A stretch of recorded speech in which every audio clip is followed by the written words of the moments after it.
Hi class, this is Professor Hinderocker, and today we are going to go over some key concepts from Chapter 4. So this will be your instructor lecture for the week. We aren't going to go over every single slide in our PowerPoint because there are some key concepts that I want you to hit on simply in this lecture, and then I'm happy to answer any questions that you have on further slides that we don't cover inside of this lecture. So today we're going to go over functions of skeletal muscle. So this is force production through excitability, contractility, extensibility, and elasticity. And excitability is the ability of your muscle to respond to stimulus. So this comes from the nervous system. For example, if I were to drop a weight in your hand, your muscles would have to respond in order to catch that weight and not let it go and fall to the ground and possibly hit your toes or fall on your feet. So this is excitability, the ability for the muscle to respond to stimulus. Whether that was me putting a weight in your hand or me actually touching your hand, you would be able to feel me touching your hand because of your nerves.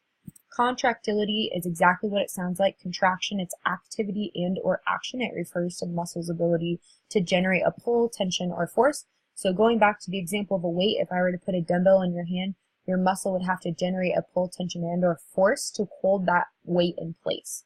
Let's say you're going to hold that weight at a 90-degree angle. You'd have to generate force in order to keep that weight there and so that your elbow wouldn't fully extend and drop the weight to the ground.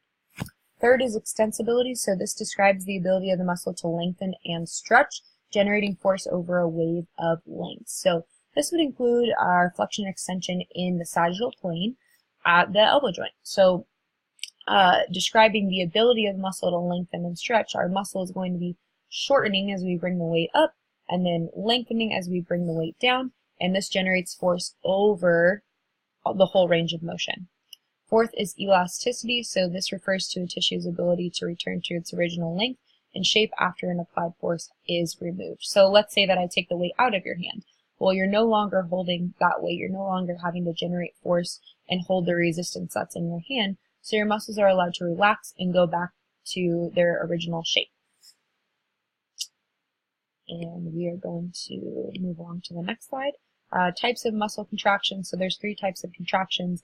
The first one is concentric contraction. Concentric contraction is when your muscles shorten through a movement. So this typically happens during extension, during flexion. And then an isometric contraction is a type of contraction that is neutral. So you're neither flexing and or extending. It's a neutral contraction. So let's say I was holding a weight still and doing a bicep curl. Let's see if I can get it up. You can see my arm. Alright, so I'm holding my weight and my arm is at 90 degrees, right? So let's pretend that. You look at my hand, here's my elbow, here's my hand, here's my shoulder joint. Okay, I'm holding a weight here. I'm at 90 degrees. If I was to bring my arm up and or down and fully extend, we're going through that range of motion, flexion and extension, whereas in an isometric contraction, we're just holding the weight, alright, and keeping it neutral. It's a neutral contraction. Eccentric contraction is when your muscles are elongating. Okay, so if I was going through the range of motion with a barbell, right, I'm holding a barbell and I'm doing a bicep curl. As I bring the bar up, I'm experiencing a concentric contraction because my muscles are shortening. And as I bring the bar down into extension, my muscles are eccentrically contracting because they are elongating. Slide 4 is excitation, contraction, and coupling. So there are 10 steps to this. You have 3 great videos that will help you better understand this this concept. And this concept just is referring to the physiological steps that take place in order for a muscle contraction to occur in your body. So make sure that you watch these 3 videos, and if you have any questions on them, please send me an email.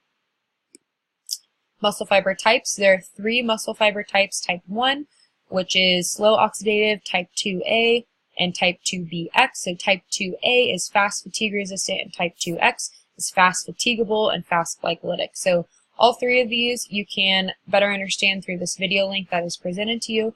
The important things to remember: type 1, slow oxidative, these are typically used in athletes that are Olympic lifters, throwers, those types of things, whereas type 2A and type 2BX are used in explosive movement athletes. So type 2 muscle fibers are typically used in athletes such as volleyball players, or who have to move quickly laterally in a small space, or people who sprint, so 40-yard dash, like we have that example inside of our CAP.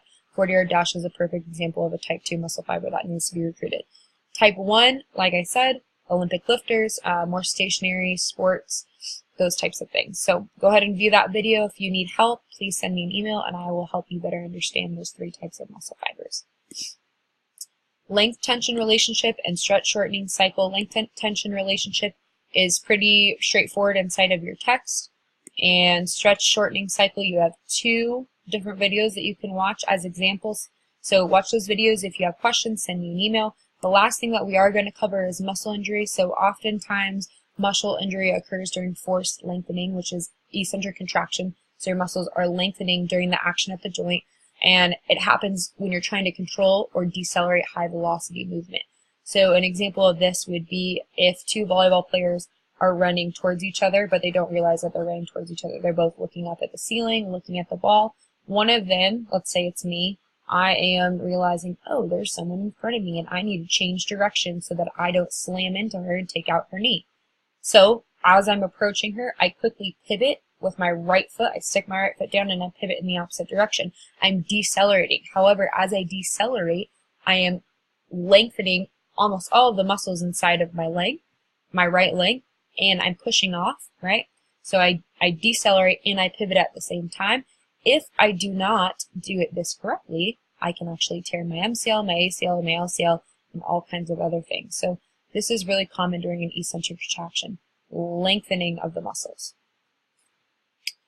Another example of that, so I had 2 examples, another example of that is a football player. So if the quarterback is throwing a ball to the running back, he's about to score in the end zone, the running back grabs the ball midair, comes down, is hugging the ball, and realizes that someone's behind him about to tackle him. Okay, so he dodges the guy who's behind him, but also there's somebody in front of him who's about to tackle him. And now he has to run, pivot, do a 360 to get around this guy and get into the end zone.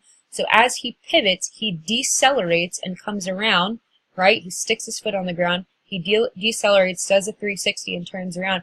If his knee doesn't follow him properly and his hip joint doesn't follow him properly, then he has the ability to tear his groin, tear his MCL, his ACL, his LCL, all kinds of different things. He can pull any of his hamstring muscles, so semimembranous, semitendinosus, any type of pull, push, force where an eccentric contraction is occurring during deceleration of a high velocity movement. That would be considered a high velocity movement. It's fast paced, has the potential for muscle injury, and that's typically when a muscle injury occurs. So those are the key concepts for Chapter 4. If you have any questions, like I said, go ahead and email me. I'm happy to help you.